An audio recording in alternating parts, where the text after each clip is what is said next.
유대인들은 이런 세 가지의 감사를 늘 기도로 올려드렸습니다. 내가 이방인으로 태어나지 않은 것을 감사합니다. 내가 여자로 태어나지 않은 것을 감사합니다. 내가 동물로 태어나지 않은 것을 감사합니다. 이것이 그들의 기도 제목에 항상 들어갔습니다.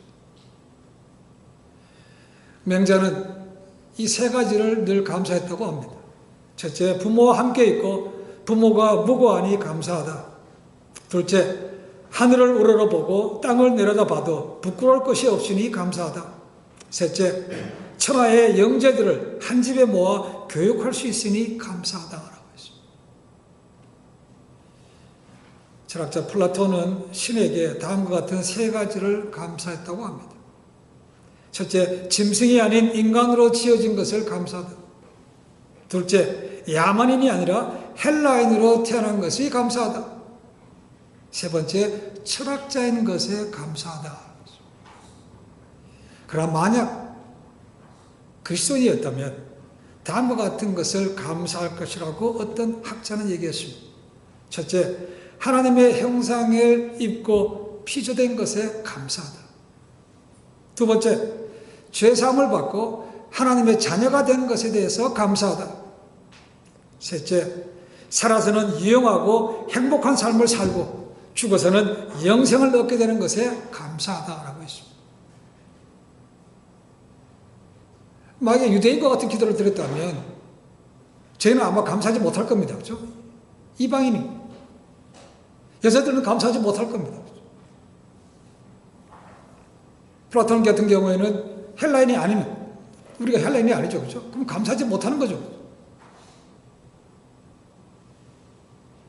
철학자가 아닌 것도 우리가 다 하죠. 그렇죠?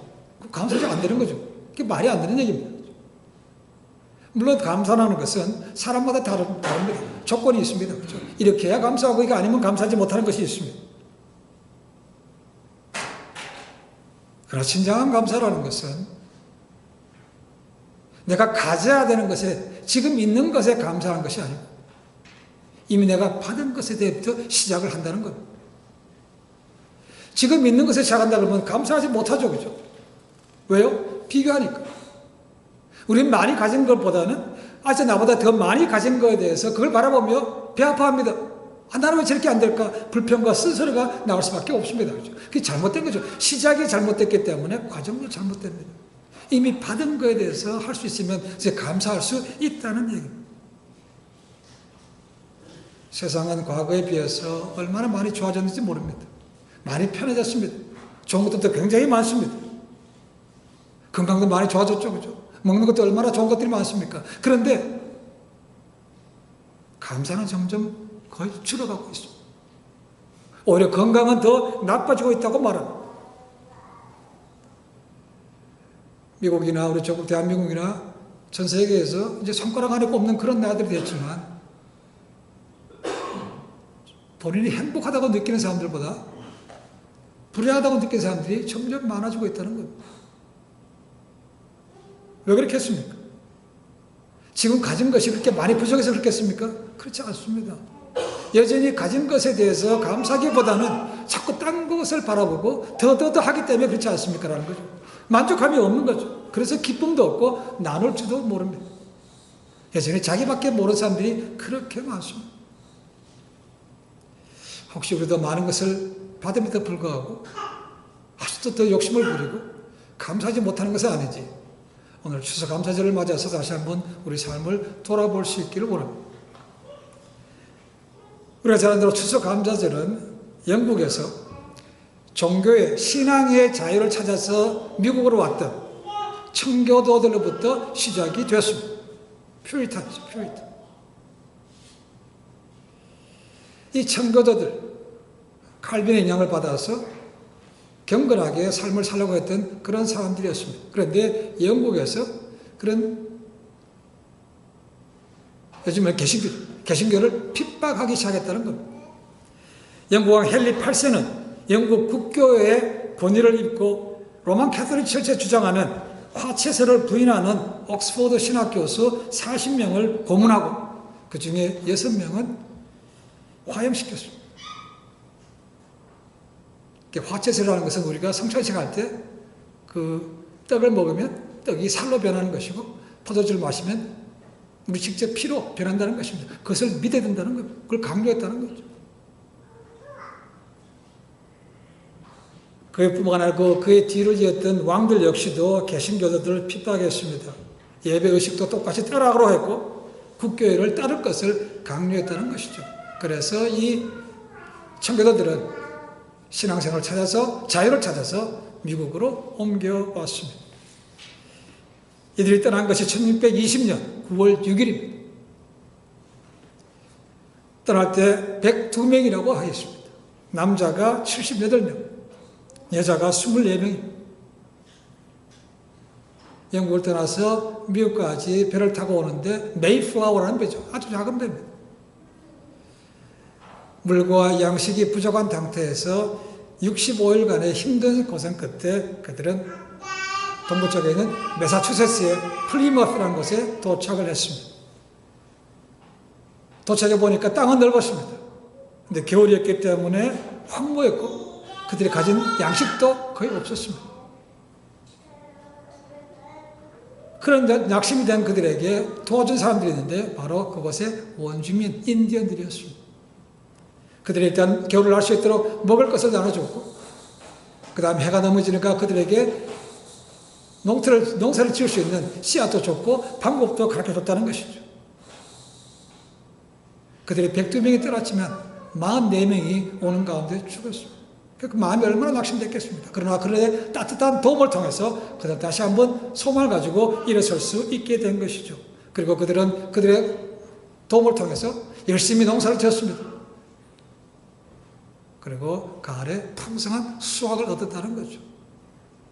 그래서 그들의 리더였던 윌리엄 브래드포드의 안건을 통해서 우리가 이렇게 도움받았는데 이렇게 많은 것을 거뒀는데 우리를 도와준 그들을 초청해서 우리가 3일 동안 잔치를 하자. 그렇게 시작된 것이 바로 오늘의 추수감사절의 기원입니다.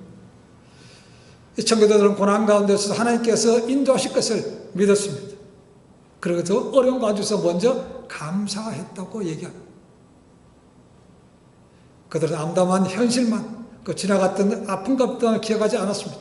미래를 바라보고 하나님께서 도와주실 것이라고 확신하며 감사했기 때문에 그들의 삶이 더 감사가 풍요한 삶이 된 것이죠. 그래서 그들은 새로운 인생을 시작하게 됐고 미국이라는 나라가 그들의 신앙 위에 세워진 것이죠. 오늘 말씀도 사도 바울이 이제 사역을 점점 마무리하면서 영적인 아들 디모데에게 주시는 말씀 속에서 이 감사가 들어있습니다. 바울이나 디모데나 그 당시에 예수님을 믿고 전한다는 것은 정말 어려운 것입니다. 핍박받는 것은 그냥 다반사고 많은 어려움 당했습니다. 근데 그에게 뭐라고 얘기하는가? 디모데야 자족하라고 얘기합니다. 자족하라. 이 자족이란 말은 말 그대로 스스로 만족한다는 겁니다. 스스로 만족합니다. 그리고 이 말은 스토아 철학자들에게 아주 중요하게 사용되는 단어가 되었습니다. 그러나 이 감사, 이 자족이라는 단어는 외부 조건과 상관이 없는 감사라는 것입니다. 우리는 이렇게 해주면 감사하고 이게 아니면 감사하지 못한 것, 그런 것이 아니고 외부에 관계없이 스스로 만족하는 것이 이 자족이라는 단어라는 것입니다. 바울은 이 단어의 의미를 알았기 때문에 빌립보에서도 동일한 말을 합니다. 빌립보서 1장 4장 11절 12절 읽어보겠습니다. 내가 궁핍함으로 말하는 것이 아니라 어떠한 형편이든지 내가 자족하기를 배웠노라. 내가 비천에 처할 줄도 알고 풍부에 처할 줄도 알아. 모든 일에 배부르며 배고픔과 풍부와 궁핍에도 일체의 비결을 배웠노라 라고 얘기합니다. 그래서 그 다음에 13절에 이렇게 얘기합니다. 우리는 13절에 이것을 잘못한 것 참 많습니다. 13절 한번 읽어보겠습니다. 내게 능력 주시는 자 안에서 내가 모든 것을 할 수 있느니라 라고 해요. 굉장히 좋은 말입니다. 난 다 할 수 있어. 내가 바라는 거 다 할 수 있다. 그런 의미가 아닙니다. 그 앞에 11절 12절 계획해보면 어려움에 처해져서 그걸 극복해서 감사할 수 있기도 하고 많은 것 중에서도 또 감사할 수 있고 이걸 경험해서 내가 하나님 말씀 다 할 수 있네라는 그런 의미인 거지 아무것도 아니면서 내가 원하면 내가 다 할 수 있어. 그런 의미가 아니라는 겁니다. 진정한 자기 만족은 예수 그리스도 안에서 발견될 수 있기 때문에 자족은 경건에 도움이 된다고 말합니다. 경건, godly life, 경건. 그리스도 안에서 진짜 만족이 있다고 되어 있습니다. 그래서 내가 노력해서 내가 무슨 많은 것을 거두고 이룰 수 있는 것이라면 경건에 도움이 되지 않습니다. 오히려 교만할 수밖에 없습니다. 내가 이 정도서 내가 능력이 좋아서 내가 뛰어났기 때문에 이렇게 하면 경건에 도움이 안 되죠. 그렇죠? 그리스도 안에서 어려움에 처해도 감사할 수 있고 많은 것에 대해서 나누고 감사할 수 있고 이런 걸 통해서 성숙해져 가는 것이고 그렇게 감사하니까 경건에 도움이 되는 것이고 신앙도 자라는 것이죠. 그래서 그리스도 안에서라는 것입니다. 바울은 오늘 말씀 보시면 두 부류의 사람을 비교하고 있습니다. 하나는 말씀대로 자기 삶에 자족하는 것을 만족하는 사람이고 또 한 사람은 돈을 사랑하고 부하려 하는 사람이라고 되어 있습니다. 이 두 부류의 삶을 비교하고 있습니다. 이 두 부류를 통해서 우리가 자족할 수 있으려면 감사하려면 가장 두 가지를 해야 된다고 말합니다. 첫 번째로 인생의 근본 원리를 알아야 된다는 것입니다. 이 인생의 근본 원리가 뭔가? 그게 말한 공수래 공수고 내가 빈손으로 왔기 때문에 내가 빈손으로 갈 수밖에 없다라는 것을 깨달아 알 수 있어야 감사할 수 있다는 것입니다. 자족할 수 있다는 것. 이 사람들은 종종 이런 것들을 잃어버립니다. 내가 천년 만년 살 것처럼 그냥 확 지고는 나누지 않고 그저 더 하는 것이 너무 많다는 것이죠.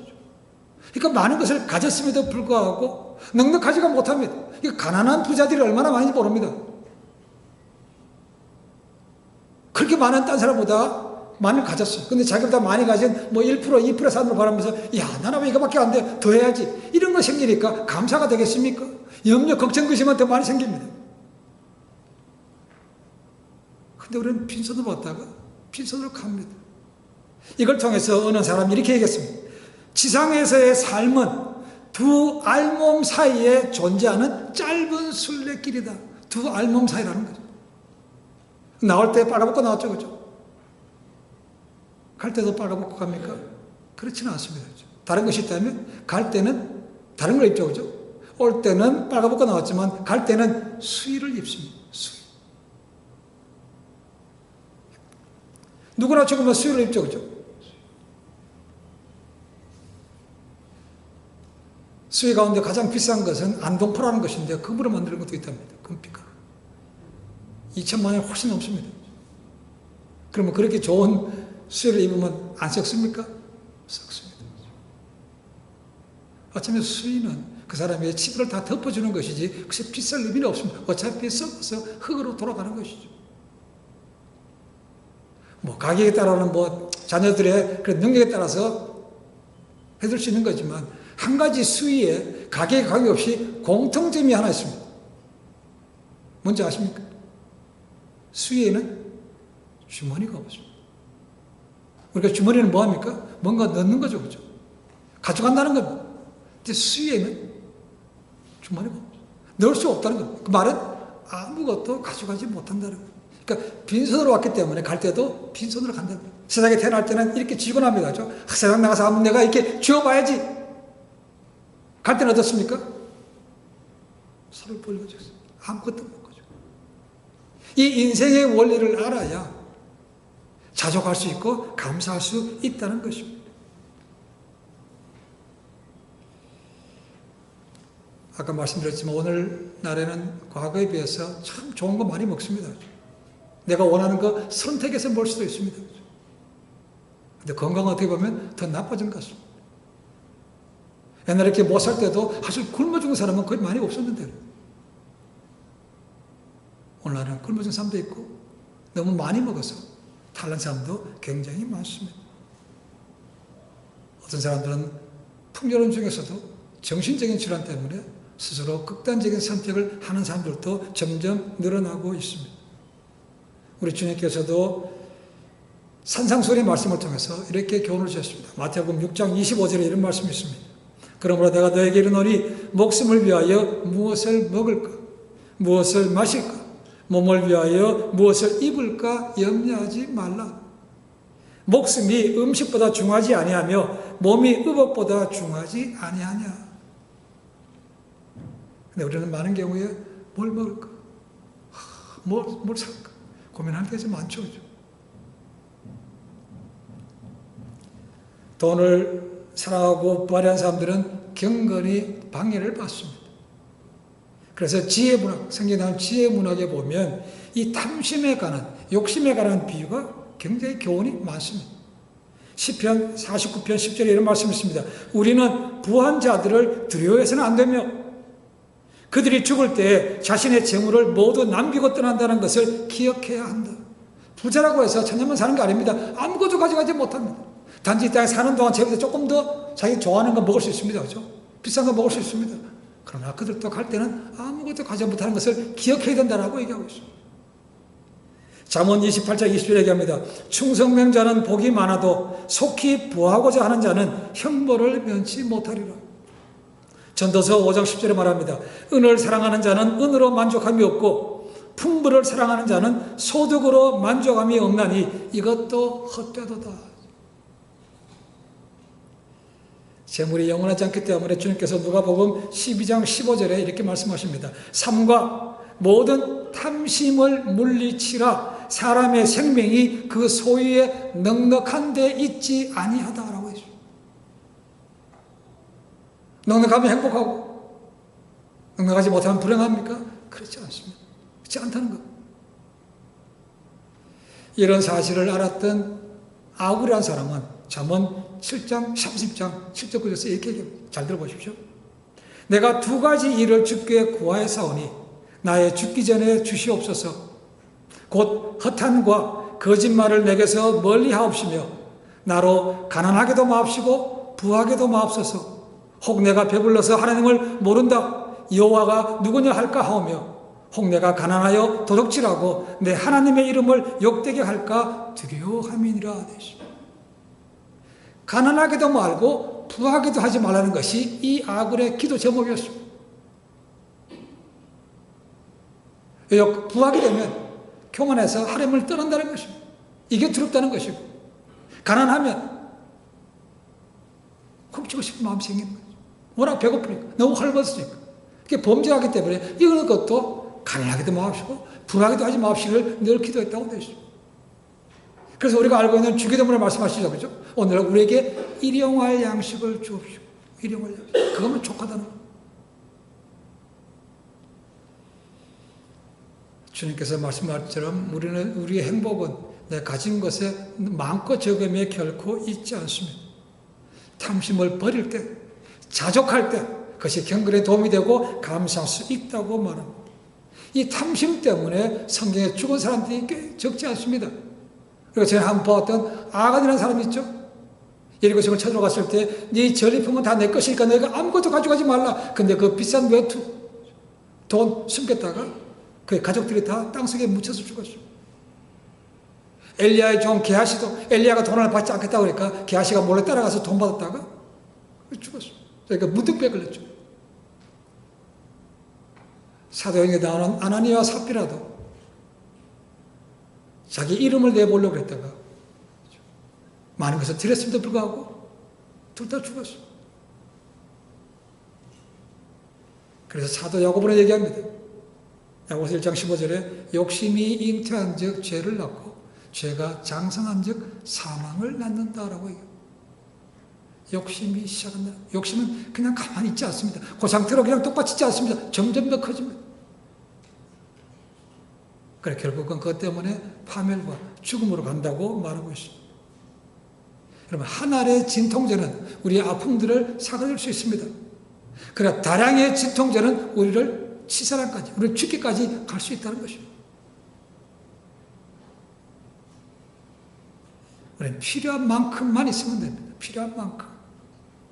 물론 그 필요한 만큼이라는 기준이 애매합니다만, 그죠? 우리의 욕심이 아주 없어진 것처럼 보이지도 어떤 데 가면, 어느 순간에 가면, 이렇게 보면 또 그렇게 마음 욕심이 생깁니다. 그래서 견물생심, 보면 그런 마음이 동하는 거죠. 차라리 안 보는 게 좀 나을 수 있습니다. 바울은 스스로 인간이 가장 멀리 빈손으로 갔다 빈손으로 가고 아무것도 가져가지 못한다 그런 살 것을 알 때 자족하며 감사할 수 있다고 말하고 있습니다. 두 번째는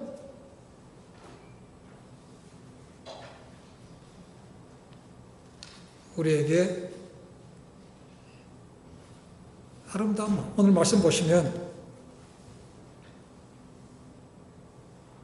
자족하기 위해서는 늘 하나님과 가까운 삶을 살아야만 되는 것이죠. 탐심이 굉장히 무섭습니다. 결코 경건에 하나님과 만남에 도움이 되지도 않습니다.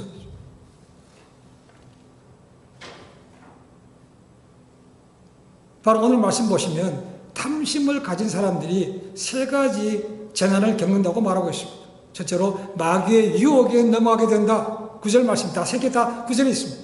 시험과 올무에 빠진다는 말이 그 말이에요.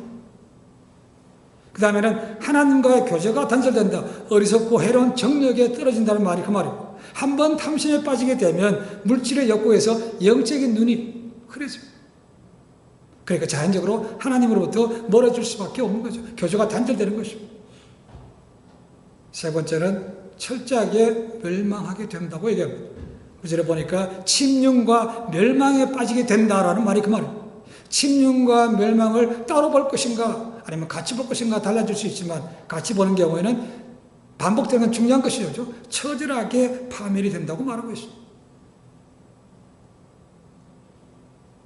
그러니까 탐심에 빠지게 되면 세상에서 뭔가 좀 더 많이 가지고 더 나아지고 더 행복할 것 같은데 그걸 바랐는데 오히려 그 반대로 하나님과 멀어지고 멸망의 길로 간다고 되어 있습니다. 그래서 마가복음 8장 36절 보면 이렇게 얘기합니다. 사람이 만일 온 천하를 얻고도 제 목숨을 잃으면 무엇이 유익하리요? 아무리 많이 가졌지만 자기 목숨을 잃을 만큼 중요하지는 않습니다. 그래서 바울은 이렇게 물질에 대해서 자족함도 없고 탐심을 가진 사람들을 향해서 경고를 이렇게 합니다. 당시 아주 널리 알려진 말이라고 얘기합니다. 돈을 사랑함이 일만 악의 뿌리라고 얘기합니다. 다르게 하면 돈을 사랑함이 일만 악의 척도라는 것입니다. 척도. 성경에는 돈 자체를 나쁘다고 말하고 있지 않습니다. 돈은 필요한 것입니다. 사는데 돈이 없으면 우리가 살 수 없는 것이죠. 필요합니다. 수단인 것이지 그것이 돈이 목적이 되면 삶이 달라지는 것입니다. 은혜가 얼마까지 가야 돼? 라고 생각한다면 여러 가지 많은 유혹이 시험거리가 들 수밖에 없습니다. 당연히 비교가 되는 거죠. 내가 많이 가진 건 상관없습니다. 얼마나 저 사람처럼 더 많이 벌 건가 거기에 관심이 많다는 거죠. 그러니까 자연적으로 마음속에 시험거리가 생기고 법도 어기게 되고 질투하고 시기도 있고 나주까지 가면 어디 갑니까? 뭐 거짓말하고 사기치고 이런 것에 더 나아가서 마주까지 가면 사람까지 죽일 수 있는 거죠. 이 탐심이라는 게 그렇습니다. 계속해서 올라가는 것이죠. 늘어나. 아까 야고보가 말했다고 그러죠. 욕심이 잉태한 즉 죄를 낳고 점점 자란다고 되어 있습니다. 그렇죠? 이걸 가지고 나면 이제는 더 이상 바랄 것이 없을까 하지만 그렇습니까? 가지고 나면 다음에 또 다른 게 보입니다. 아 저거 이번에 저거 다음에 저거 그렇지 않습니까? 그렇죠? 그래서 제가 탐심을 굉장히 많이 경고하고 있습니다. 오늘 본문에서는 탐심에서 많은 것이 있지만 두 가지 악만을 언급하고 있습니다. 하나는 믿음에서 떠나게 된다고 말합니다. 하나님과 돈을 겸하여 섬길 수 없다고 분명히 말할 수 있습니다. 그렇죠? 그렇게 성경이 얘기합니다. 근데 우리는 생각합니다. 나는 안 그래요. 딴 사람은 그럴지 모르는데 나는 안 그렇습니다. 나는 둘 다 잘할 수 있어요. 그렇지 않습니다. 맨먼, 시름, 재물이, 무리. 결국 그걸 사랑하다 보면 하나님의 사랑은 점점 줄어들게 되고 결국은 믿음을 떠날 수밖에 없게 된다는 것이죠. 두 번째는 좀 말씀 보니까 슬픔으로 인해 고통받는다라고 얘기합니다. 많은 근심으로써 자기를 찌르게 된다라고 표현합니다. 어떤 슬픔이라는 고통입니까?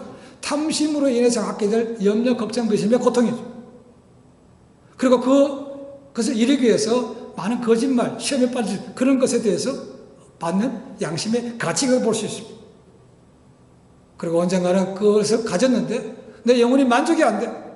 다시 언젠가는 행복하지 않다는 것을 다시 깨닫는 아픔, 결국에는 절망까지 갈 수 있는 그런 아픔, 이런 것이 나에게는 탐심으로 해서 고통까지 가게 된다는 것입니다.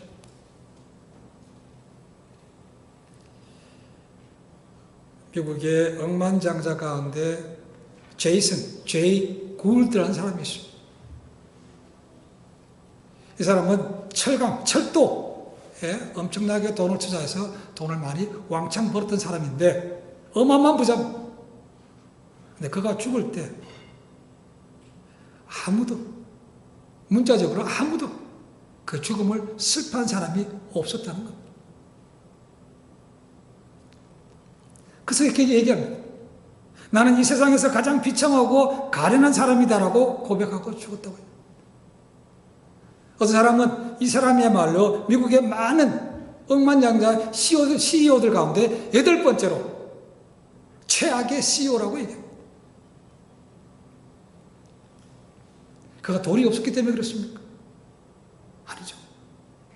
돈을 너무나 사랑했고 돈이 그 인생의 전부였기 때문에 모든 관계가 다 끊어진 거죠. 그러니까 그가 죽을 때 아무도 그의 죽음을 슬퍼하지 않았다. 어쩌면 그의 삶은 예수님을 만나기 전에 삭개와 같은 삶이 아닌가. 삭개오는 다시 가면 깨달음이 있었죠. 그죠? 그 돈은 많이 벌었지만 사람들이 그를 싫어했지만 그 예수님에 대해서 관심이 있었고 구원에 대해서 관심이 있었던 거죠. 그죠? 그러나 이 사람은 그것도 아니었습니다. 끝까지 죽는 순간까지 그것을 버리지 못했기 때문에 그 주변에는 아무도 없었다. 그래서 바울은 오늘 읽지는 않았습니다만 17절에 가면 부자들에게 2가지 경고를 줍니다. 하나는 뭡니까? 마음을 높이지 마라.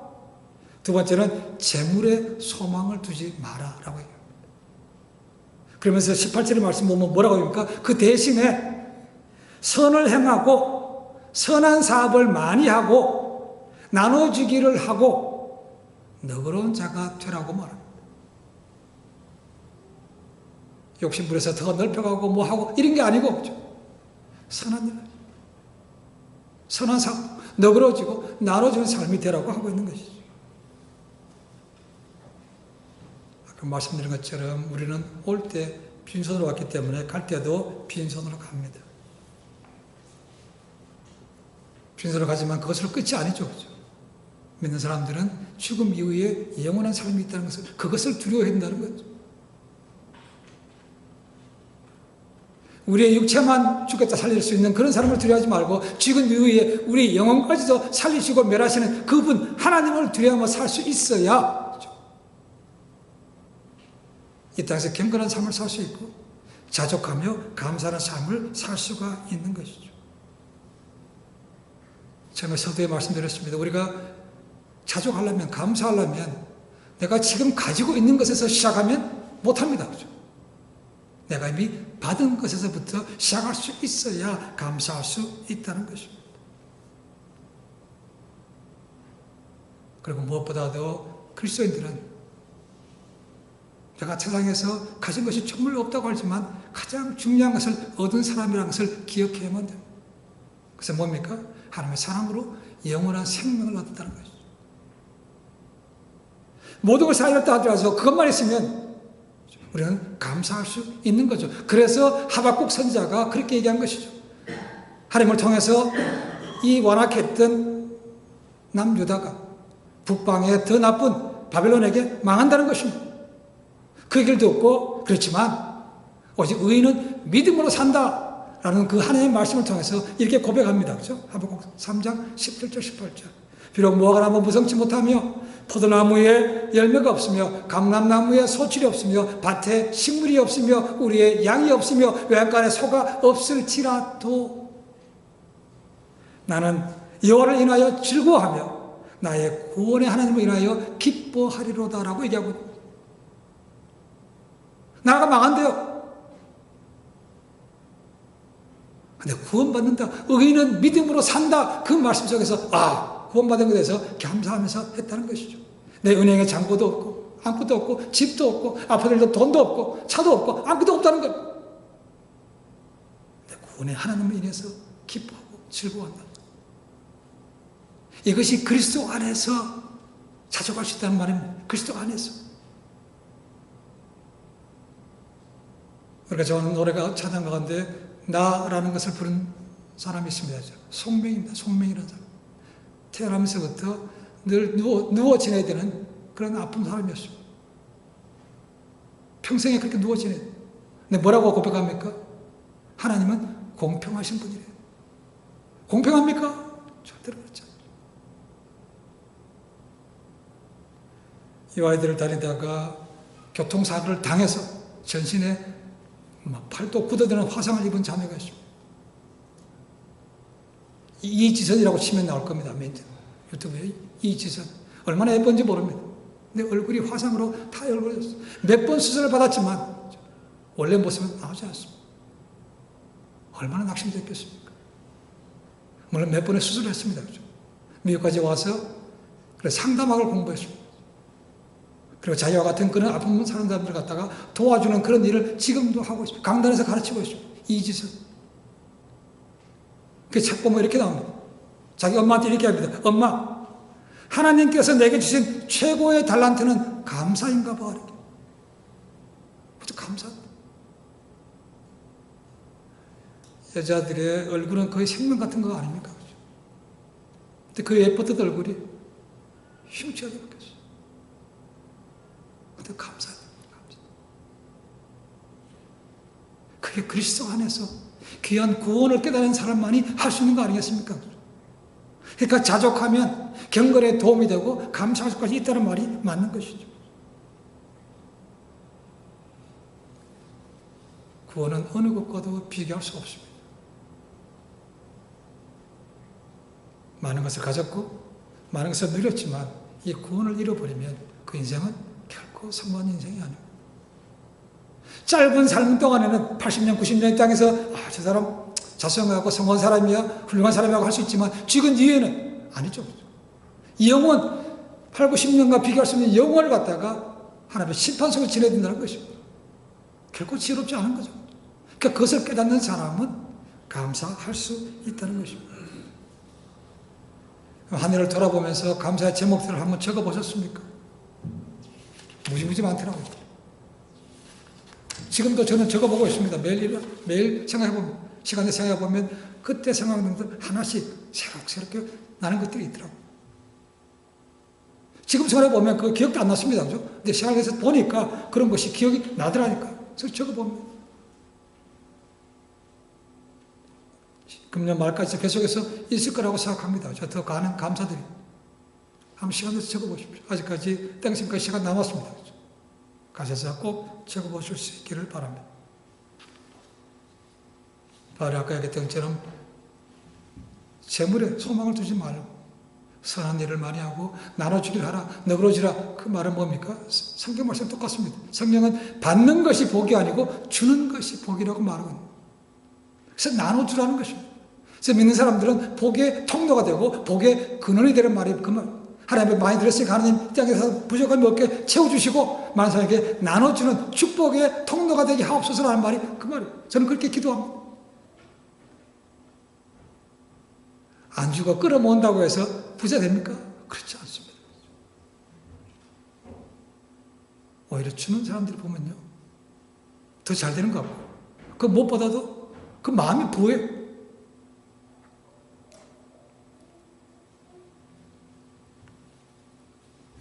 제가 말씀 속에서 한번 바꿔보시길 바랍니다.